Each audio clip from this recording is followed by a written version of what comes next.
Quand la féline extraterrestre a insisté pour partager un lit avec moi, je l'ai autorisée à contre-cœur. J'espère que vous apprécierez votre séjour dans ce royaume fantastique. Laissez un commentaire pour nous dire où vous êtes en ce moment.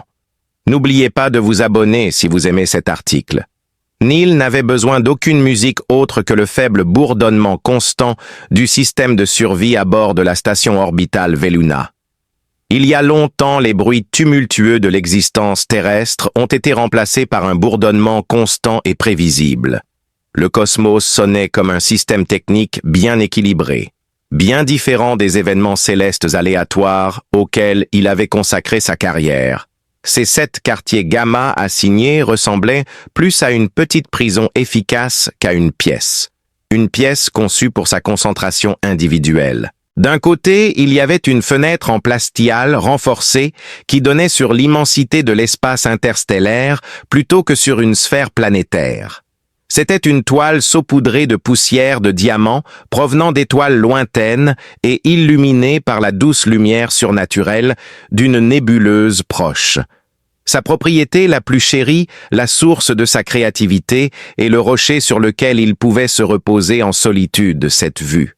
Pendant la journée, il dormait sur un simple lit de camp qui était replié contre le mur pour optimiser l'espace au sol déjà occupé par un petit bureau et une chaise.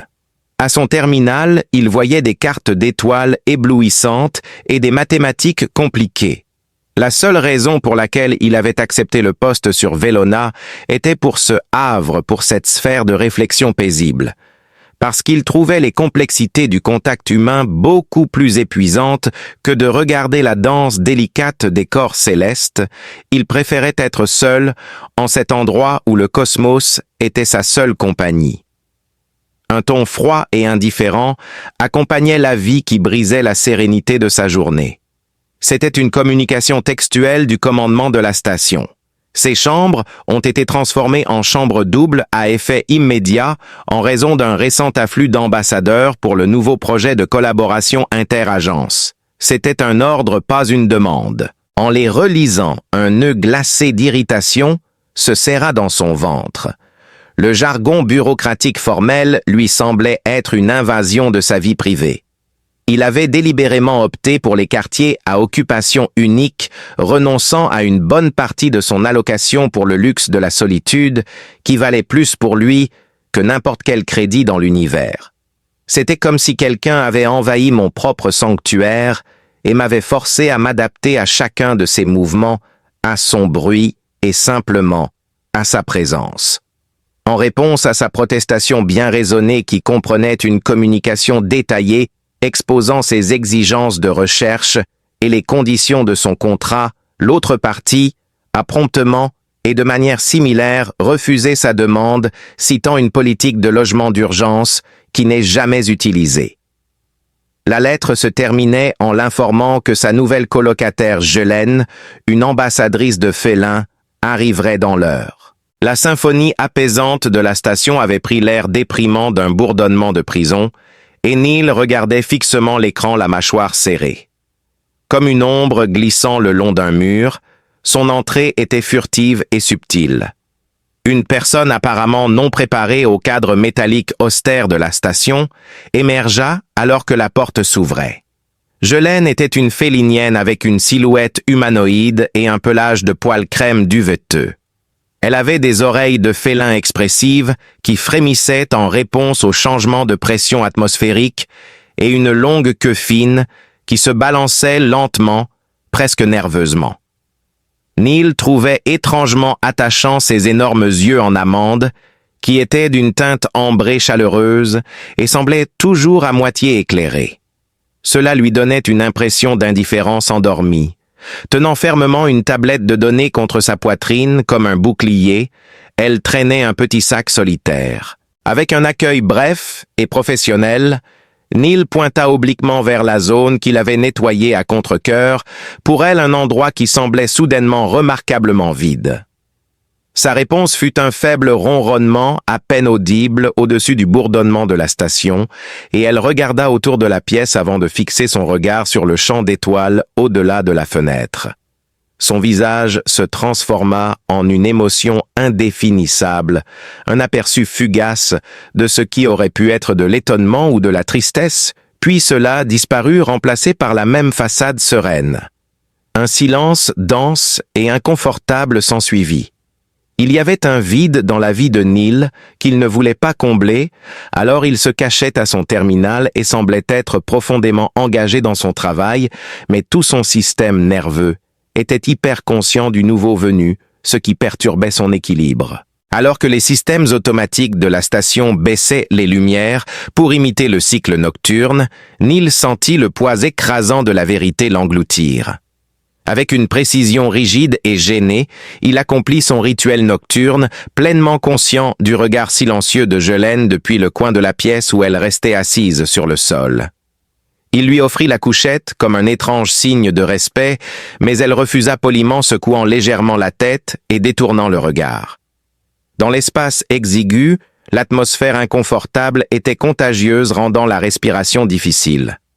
Quand il réalisa qu'il n'avait rien d'autre à faire, il tira la couverture militaire standard jusqu'à son menton et s'allongea sur le mince matelas de son lit pliant. Tentant de fermer ses pensées et de retrouver le confort habituel du sommeil, il se coucha sur le côté face au mur, mais c'était impossible. Sa présence apportait un léger changement dans l'environnement de la pièce et il pouvait entendre le son de sa respiration douce. Une animosité profonde et refoulée s'éveilla en lui, car c'était une invasion de ses sens et une perturbation de son propre être. Son havre, son propre espace, avait été pollué. Quand le sommeil arrivait enfin, il était bref et superficiel, un vol dans les ténèbres qui n'apportait aucun réconfort. Des heures plus tard, il fut réveillé en sursaut, non pas par le doux son de son réveil, mais par un malaise subtil, une perturbation dans le schéma habituel de son temps seul. La seule lumière dans l'appartement provenait des étoiles lointaines, visibles à travers la fenêtre, mais très faibles et glaciales. Les yeux s'habituant à l'obscurité et le souffle coupé, il se retourna prudemment.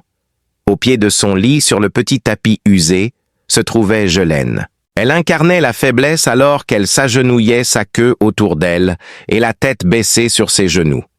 Un assortiment de sentiments mitigés le traversa, irritation face à cette étrange violation de protocole, perplexité quant à sa préférence pour le sol froid plutôt qu'un lit parfaitement adéquat et une lueur non désirée de ce qui semblait être de la pitié.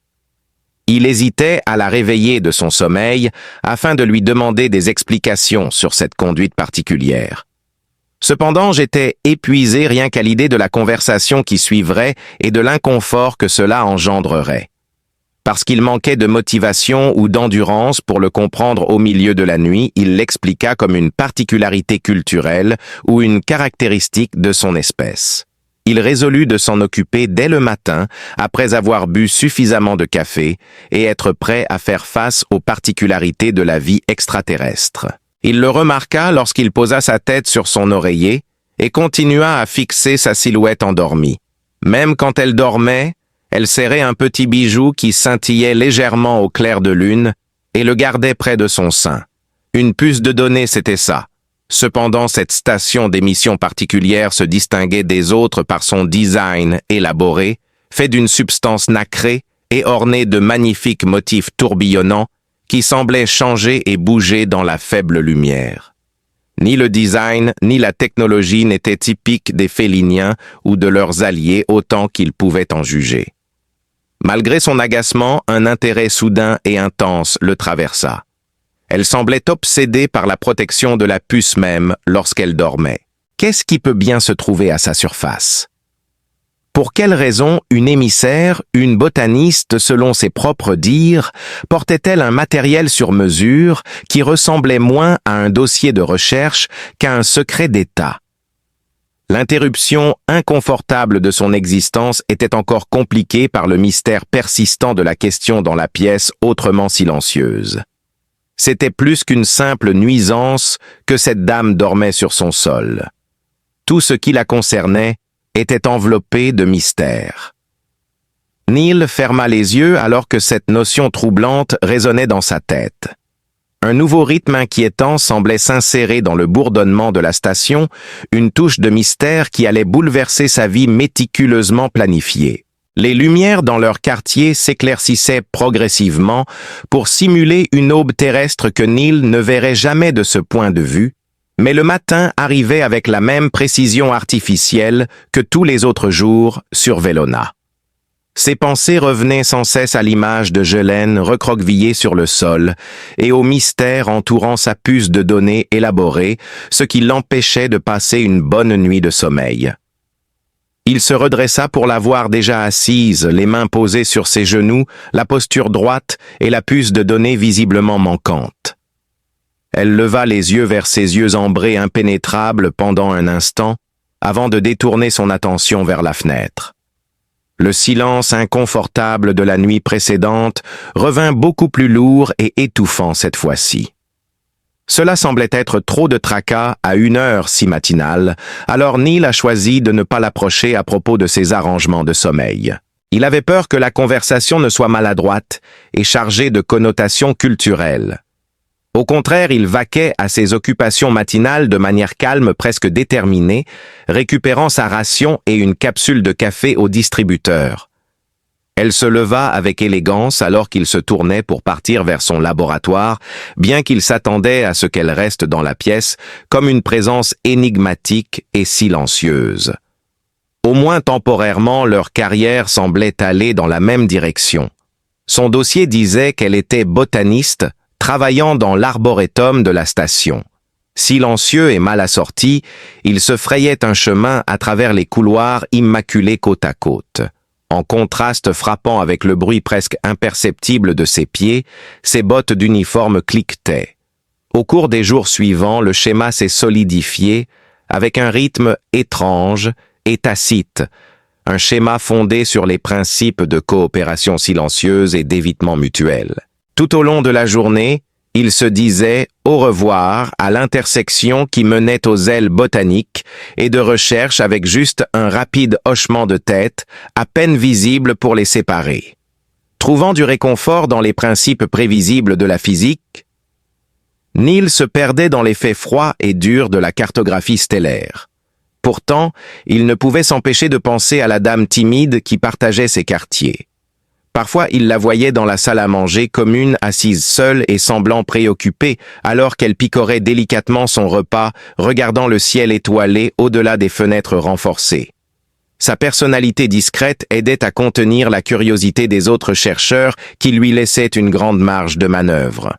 Après avoir d'abord été agacé par sa présence, les sentiments de Neil avaient commencé à s'adoucir en une sorte de pitié plus nuancée et désagréable. Retirant silencieusement sa couverture militaire supplémentaire de son casier de rangement et la posant sur le tapis, avant de se retirer pour la nuit, il ne pouvait pas supporter de la voir recroquevillée sur le sol froid une fois de plus. Elle ne lui a pas exprimé sa gratitude et il n'a même pas remarqué le geste. Cependant, quand il se réveilla le lendemain matin, il vit qu'elle l'avait utilisé et l'avait plié soigneusement. C'était un échange tacite, un compromis qu'il n'avait pas prévu de faire, mais qui semblait être une étape inévitable bien que désagréable. La trêve délicate et tacite entre eux fut finalement brisée dans la nuit du 3e jour.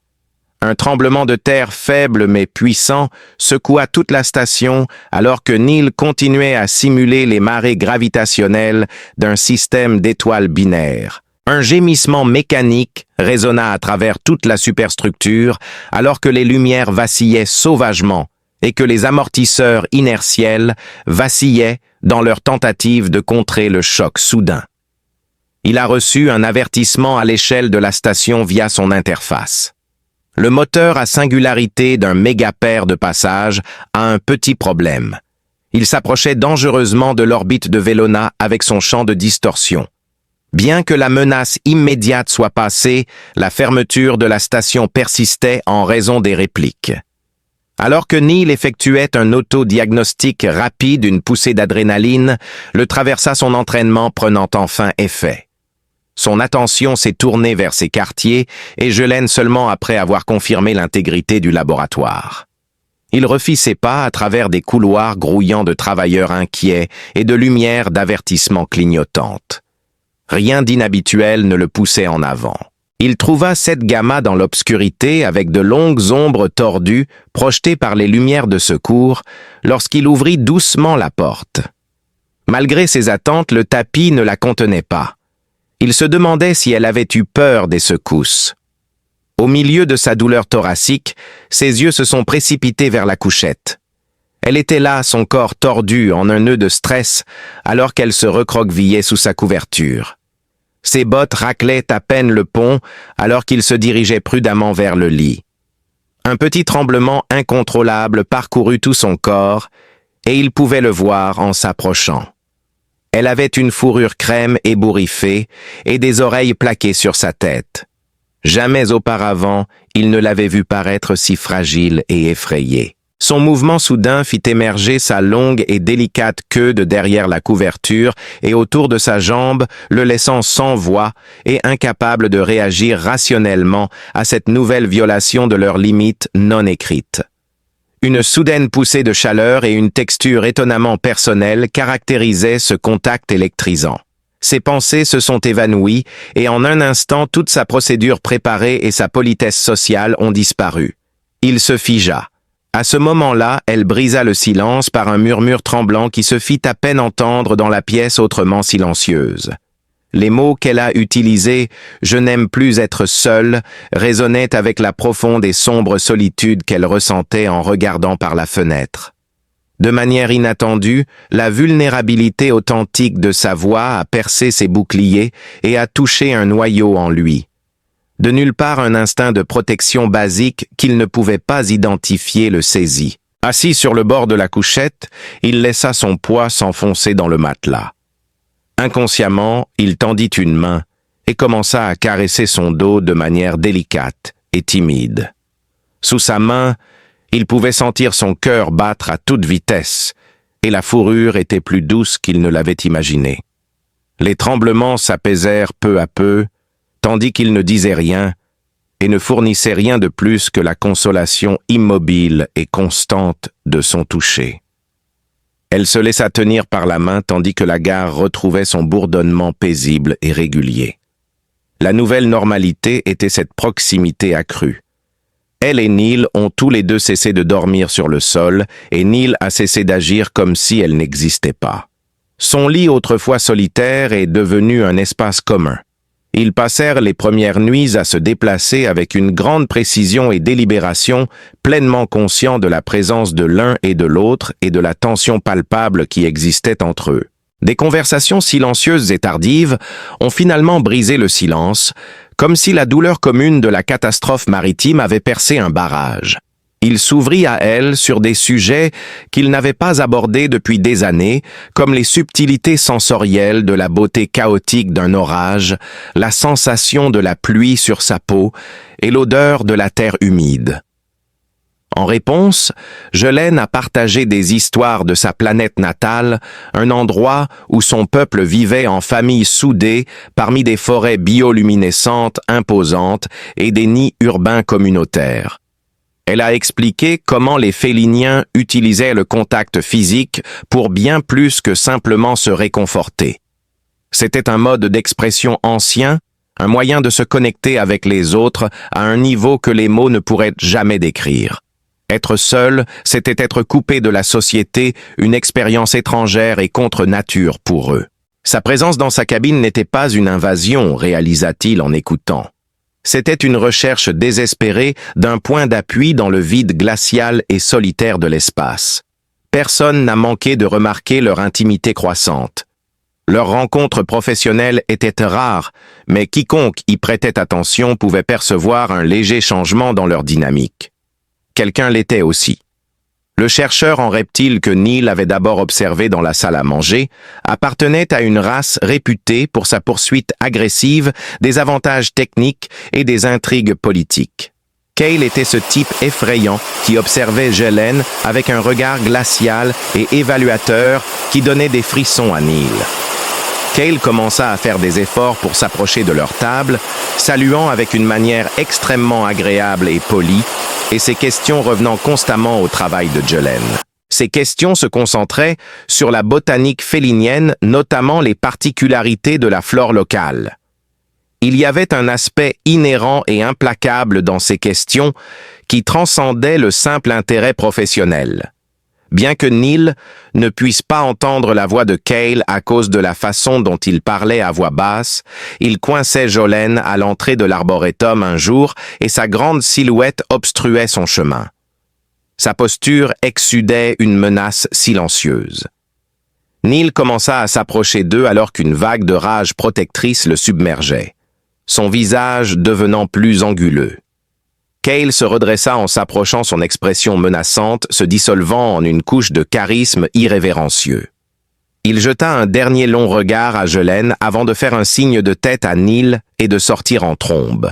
Sa queue tressaillait inconfortablement et la fourrure de Jolene se hérissait, indiquant qu'elle était manifestement effrayée. Elle disparut ensuite rapidement dans l'arboretum, refusant de regarder Neil dans les yeux et murmurant quelque chose à propos d'une mauvaise communication.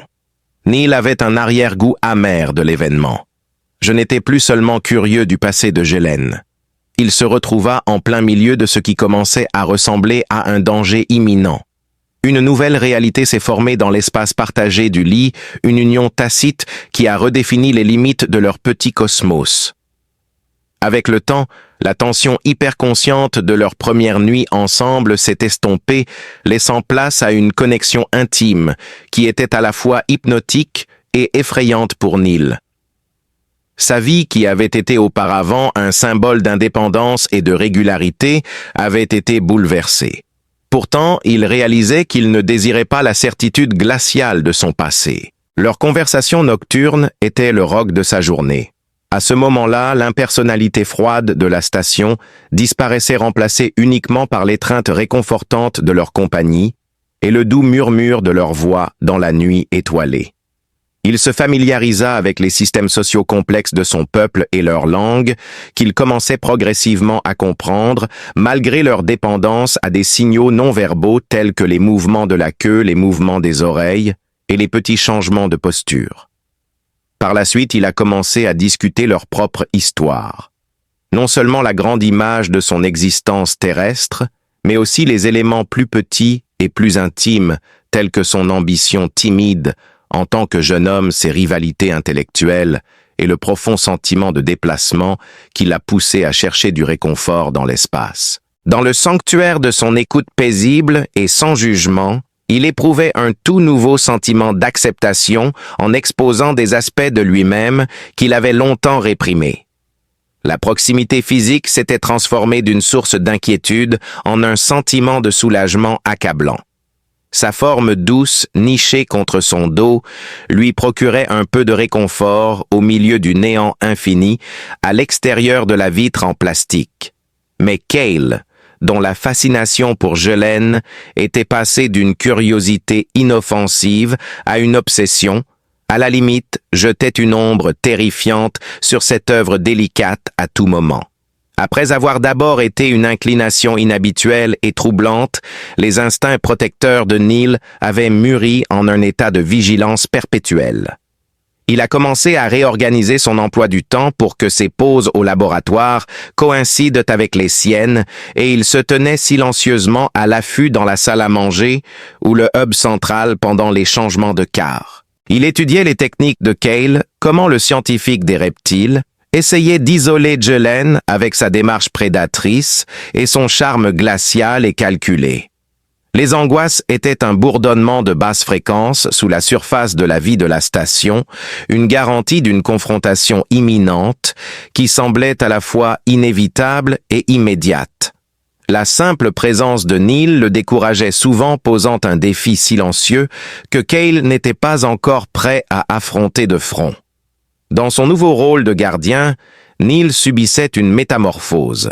Il était tiré de son passé reclus et contraint de participer à l'écologie sociale complexe de la station comme jamais auparavant. Il commença à parler avec d'autres érudits qui lui fournissaient des bribes de connaissances sur Cale. Il a pris la réputation de Cale pour son ambition impitoyable et les politiques expansionnistes agressives de son gouvernement.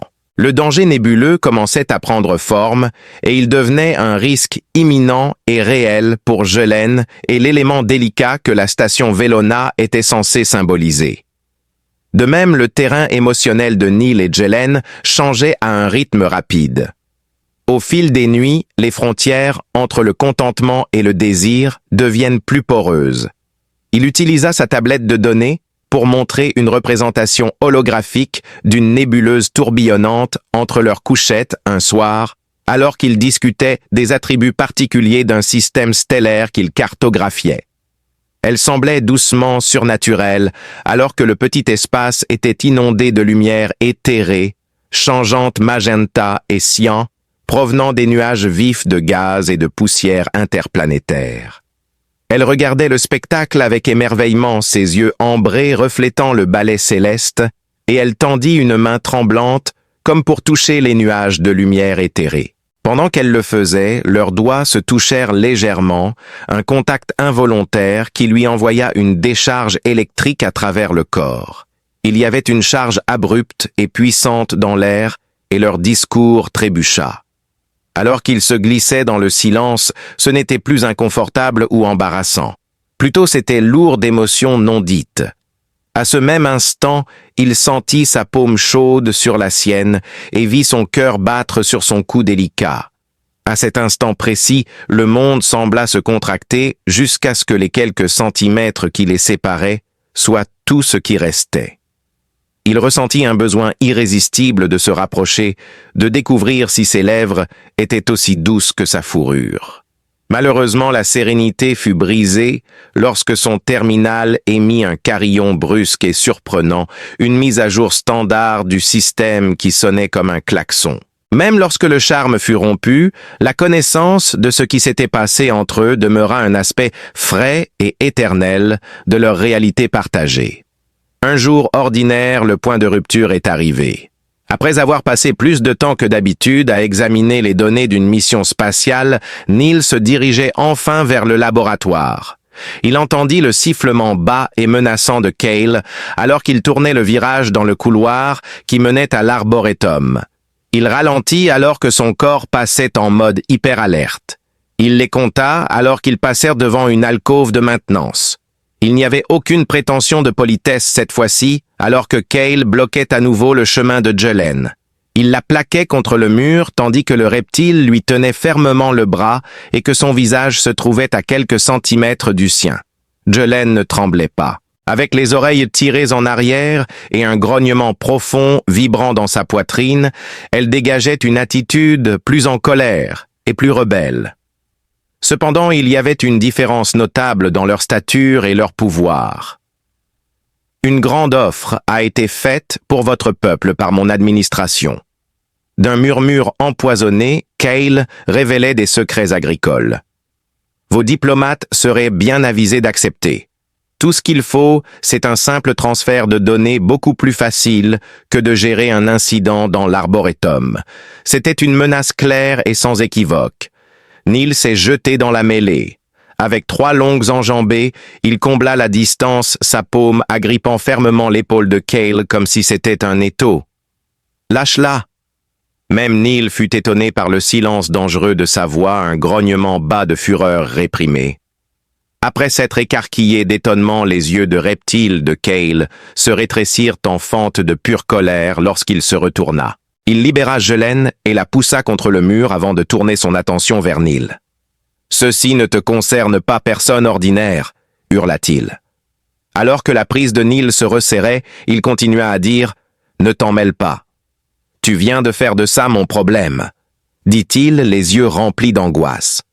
Ils restèrent immobiles pendant une seconde angoissante, tandis qu'une lutte silencieuse de volonté se déroulait dans le hall désert. Cale finit par dégager son épaule, son expression étant celle d'une irritation totale. Il tourna ensuite son dernier regard empoisonné vers Neil et Jelen. Il cracha « Vous le regretterez ». Puis il se tourna et s'éloigna d'un pas lourd, ses pas résonnant à travers le hall. Un silence tomba sur eux alors que l'adrénaline s'évanouissait, exposant leurs nerfs, vulnérables après le conflit. Serrant la zone de son bras où Cale l'avait tenu, Jelaine s'appuya contre le mur, sa respiration venant en halètements laborieux. La colère envahissait Neil, tandis qu'un sentiment d'inquiétude le submergeait, et il se tourna vers elle. Sa voix s'était adoucie, mais il demanda quand même « Ça va ?» Ses yeux restaient fixés sur le sol, alors qu'elle hochait la tête, évitant son regard. Elle a réagi nerveusement au début, mais s'est ensuite réchauffée à son contact lorsque ses doigts ont délicatement touché son bras. Il l'escorta hors de l'alcôve et de retour dans leur chambre où ils pouvaient se sentir plus en sécurité. Leur silence mutuel était lourd de questions non posées. Après que la porte se soit refermée derrière eux, les enfermant. Enfin, les barrières méticuleusement construites autour d'elle s'effondrèrent. La tête enfouie dans ses mains, elle s'effondra sur la couchette et laissa échapper un cri tremblant. S'asseyant à ses côtés, Neil posa sa main sur son dos et essaya de la consoler de toutes les manières possibles en attendant que la tempête passe. En le regardant, ses yeux ambrés brillaient, de larmes non versées et d'une profonde tristesse épuisée alors que ses sanglots finissaient par s'estomper. « Il veut la puce », murmura-t-elle. Cherchant. Elle finit par craquer, toute l'histoire jaillit. Ce n'est pas seulement moi qu'il poursuit, c'est les données. Tout fut recadré par un déluge de confessions. La puce de données, s'exclama-t-elle, n'était pas simplement une compilation de notes botaniques. Un dépôt sacré confié à la nouvelle alliance interplanétaire par son peuple. Il contenait toutes les informations génétiques et procédurales nécessaires pour une technique de bioterratransformation révolutionnaire. C'était un secret longtemps gardé que son peuple avait protégé. Les planètes, autrefois désolées et mortes, pourraient être transformées en écosystèmes florissants grâce à son aide. Une force ayant le potentiel d'éradiquer la faim, de construire des planètes habitables et d'apporter la plus grande période de croissance et de richesse jamais connue aux espèces alliées. Elle expliqua, sa voix tremblant sous le poids de son devoir, que cela pourrait tomber entre de mauvaises mains. Une arme d'une puissance insondable, c'était. Les planètes paradisiaques ne seraient pas possibles sous l'administration de Cale, qui est notoire pour ses aspirations territoriales agressives. Il prévoyait d'en faire des mondes uniques pour leur armée, de l'utiliser pour alimenter leurs machines de guerre et de perturber l'équilibre des pouvoirs galactiques. Assurer la livraison sécurisée de la puce au Conseil de l'Alliance de Veluna était sa priorité absolue. Cependant, son voyage diplomatique s'est transformé en une lutte clandestine pour la survie, en raison de la présence de Cale, ce qui compliquait les choses.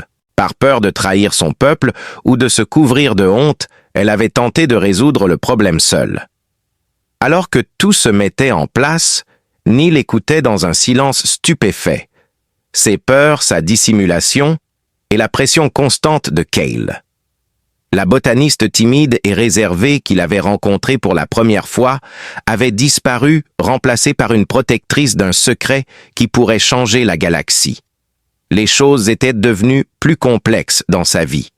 C'était inextricablement lié à une bataille qui se profilait plus grande que sa petite vie. Il ne ressentait aucune crainte ni besoin de fuir vers son environnement sûr et organisé en l'observant elle et l'énorme fardeau qu'elle portait. Seule une conviction indomptable et féroce existait. Déclarant avec conviction « Tu n'es plus seul dans cette affaire », dit-il à haute voix. « Ensemble, nous le protégerons. » À cet instant précis, leur relation a transcendé le simple statut de colocataire. Ils devinrent un lien indissoluble, une alliance délicate, mais résolue, combattant l'obscurité imminente. Lorsque le secret de Jelaine fut révélé, leur quartier autrefois intime devinrent l'épicentre d'un complot de double jeu. Autrefois dévoué à la danse lointaine et abstraite de la physique astronomique, le cerveau puissant de Neil était désormais fixé sur le sujet beaucoup plus urgent et périlleux du contre-espionnage. Sur sa console, au lieu de calculs compliqués et de cartes stellaires, il voyait des plans de la station des horaires de patrouille de sécurité et les zones aveugles des caméras de surveillance. Autrefois, simple chercheur, il était devenu bien plus. Avec une détermination glaciale qui semblait à la fois étrangère et tout à fait naturelle, il s'était transformé en stratège analyste de sécurité et gardien. Ils avaient développé une solide relation de travail, leurs compétences uniques, se complétant mutuellement grâce à la camaraderie qui s'était développée entre eux dans la couchette. Il était doué pour élaborer des plans et faire des prédictions car sa pensée était orientée vers les schémas, mais c'était elle qui connaissait mieux que lui ce qui était en jeu et ce qui motivait leur adversaire. Il travaillait avec une vigilance accrue. Maintenant, le bourdonnement constant de la station ressemblait à un compte à rebours. À chaque rotation des épurateurs d'air, ils se rappelaient du temps précieux qu'il leur restait avant que Cale ne décide de passer à l'étape suivante, allant au-delà de la simple intimidation. Une confiance absolue et un dévouement inébranlable à leur existence commune étaient les manifestations extérieures de la tension amoureuse réprimée qui avait auparavant flambé entre eux, mais la force sous-jacente de ce lien avait depuis longtemps été enfouie. Leurs discussions de planification qui duraient tard dans le cycle nocturne de la station étaient des événements intensifs mais discrets. Il n'était pas envisageable de dénoncer Cale à la direction de la station. Tout ce qu'ils avaient, c'était la parole de Ghislaine comme preuve. Il était évident que Cale était confiant dans sa capacité à agir en toute impunité puisqu'il avait menacé d'un malheureux accident. Pour désavouer Cale, ils avaient besoin de preuves indiscutables qui obligeraient les administrateurs de la station à agir et à l'exposer à un tel degré. La simplicité audacieuse de la stratégie de Neil était sa plus grande force. C'était un piège qui jouerait sur la fierté de Cale. Il prévoyait de profiter d'une faille de sécurité vérifiée dans le réseau de surveillance officielle à une connexion de services poussiéreuse et rarement utilisée entre l'arboretum et les baies de chargement, un endroit que Neil avait déjà trouvé pour l'attirer au point de rendez-vous. Cale serait trompé en pensant qu'un ambassadeur félinien mécontent essayait de lui vendre une copie des données de terraformation dans une communication anonyme bien préparée. L'emplacement prétendument idéal pour une transaction secrète, l'intersection serait suggérée comme lieu de rencontre dans le message. Pendant ce temps, Neil installerait un réseau de minuscules enregistreurs réutilisés à partir d'équipements scientifiques obsolètes et conçus pour être presque indétectables, afin de capturer chaque son, y compris idéalement toute menace ou tentative de coercition de la part de Cale pour obtenir les données. Le seul mouvement agressif qu'ils avaient était un pari risqué qui reposait sur une compréhension précise de la mentalité de leurs rivaux. Il y avait une orchestration magistrale d'anxiété contenue dans les heures précédant le rendez-vous prévu. Neil épissait habilement des câbles et calibrait des capteurs audio avec la précision d'un chirurgien, ses doigts habitués aux touches délicates d'un terminal scientifique. Avec des gestes décontractés et imperceptibles pour les autres, il a placé les micro-enregistreurs à 3 reprises successives au carrefour de service, chaque fois par un chemin compliqué différent.